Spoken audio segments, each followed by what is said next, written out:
Aiza amin'izay ary ny anjara toeran'le hoe mpanolontsaina teknika ao anatin'izany rehetrarehetra izany.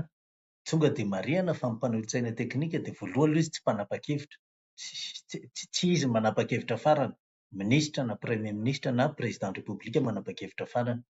Izy koa tsy mpanatanteraka, indrindray io no fahadisoana izany tsikaritry eny anelanelany eny ihany.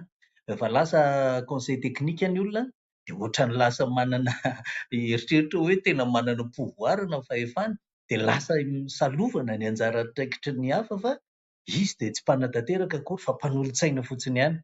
Fa izy indray anefany dia ahoana moa izany, mpampifandray eo amin'ny